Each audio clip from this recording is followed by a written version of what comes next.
Hello you guys, and welcome back to my channel.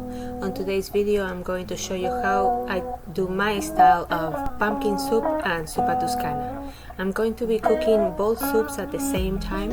You will see me prepping the veggies for the pumpkin soup first and next for the Zuppa Toscana. We're going to start by chopping some onions, putting them to the side. The soup is going to be pureed once it's finished, so I don't care so much about chopping them too small. And same with the garlic, it's going to be 2 cloves of garlic.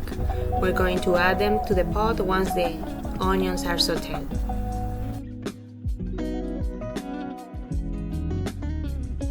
Adding a little bit of salt to help speed the process of softening the onions.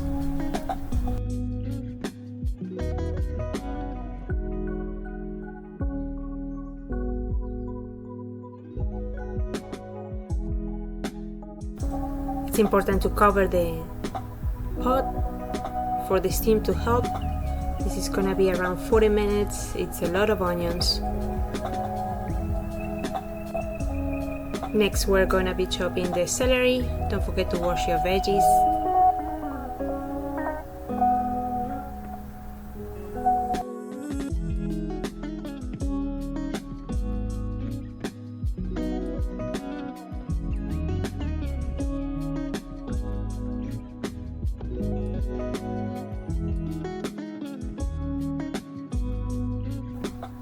We can now start taking care of the onions for the Zuppa Toscana. This is not the version that you get at that very famous restaurant, but this is my version.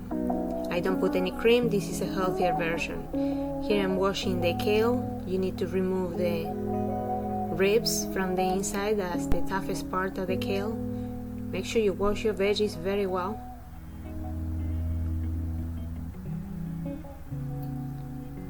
The onions for the pumpkin soup are taking shape, they have reduced. And here I'm starting the second pot. First we're going to brown the sausage. This is sweet sausage, sweet Italian sausage. We're going to brown it very well. I don't put a lot of oil at all because the sausage will release a bunch of oil. All those brown bits that are on the bottom of the pot will give a lot of flavor to the soup. Once we save the sausage on the side, we will need a little more oil on the pot to add our onions and celery. Don't forget to add your salt. Make sure you are seasoning every step of the way, and cover the pot so the steam helps cook the onions down. We can now start chopping on the kale.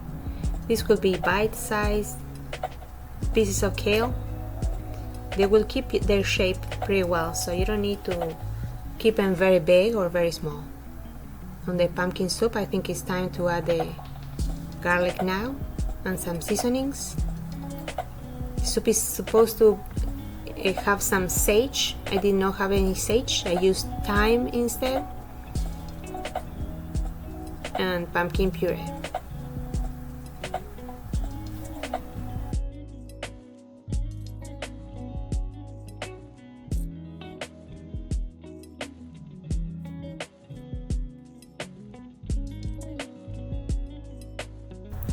Once you mix your pumpkin very well, it's time to add the chicken stock. I had homemade chicken stock, so I added that. It's always best if you make your stock. You will mix all of that very well. Let it simmer for a while. Once you're happy with the flavor, it's time to blend it all together with an immersion blender or any stand-up blender that you have, and that soup is finished. When it comes to the Zuppa Toscana, this is one of my favorite soups. I make it all of the time. Sometimes it's sliced potatoes, sometimes it's actually sweet potatoes.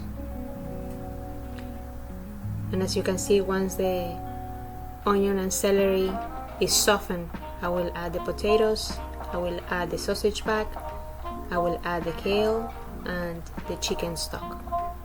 You can do vegetable stock, I guess, but it's always more flavorful with the chicken stock in my opinion. I will not add any cream, and that's the only difference with the classic Zuppa Toscana that you get at that famous restaurant. As you can see, the kale will cook down, and on this soup, once the potato is fully cooked, it's finished. Those are both the soups. Thank you so much for watching. See you on the next one.